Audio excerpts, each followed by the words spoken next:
Bonsoir, je vais vous parler ce soir de la révolution industrielle. Voilà. Comme voulait explicitement Jacques en parler, moi je vais développer. Fin du XVIIIe siècle, c'est toujours la fin des siècles, voilà, en Angleterre. L'industrialisation démarre, voilà. Sur quoi? Bon, le charbon, vapeur, voilà, exactement, c'est ça. Et ensuite, après 19e, par la suite, par chaque pays, l'Allemagne et les États-Unis du 19e siècle. Un an, donc un siècle après, l'Allemagne et la Russie se met en révolution industrielle. Ensuite, encore un siècle passé, vous avez la Russie et le Japon, 20e siècle, où il y a aussi cette révolution industrielle. Donc par étapes sur le plan économique, chaque pays, par siècle, a sa révolution industrielle, ce qui est très intéressant. Et donc, les matières premières, la métallurgie bien entendu, de l'acier, voilà, ce qu'on appelle la métallurgie. Il y a aussi la fonte qui est un minerai, voilà, une fonte, une matière fonte.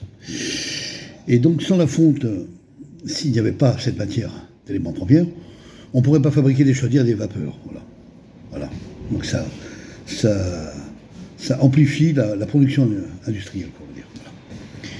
Et ensuite, nous avons eu donc toutes ces productions qui se sont exportées de pays à pays dans ces révolutions industrielles, des usines, des progrès, des productions, des gains colossaux économiquement aussi en même temps, voilà, dans chaque pays, donc ce qui a fait fonctionner tous les systèmes dans chaque pays, dans le bien nécessaire du peuple, voilà.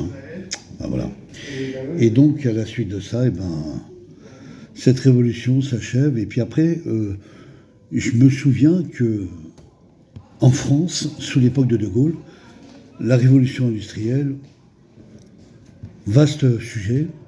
De Gaulle s'exprime sur l'énergie, le nucléaire, bien entendu, les productions métallurgiques, donc vis-à-vis d'armement, voilà par exemple. Et donc tout fonctionne dans ces créneaux industriels qui sont aussi très importants, voilà, dans tout ça. Voilà. Donc De Gaulle exprime bien le gaz, le nucléaire, l'énergie, donc l'électricité, toutes ces matières premières qui sont aussi extrêmement importantes dans le système. Voilà. Et donc, à la suite de ça, l'industrialisation révolutionnaire fonctionne.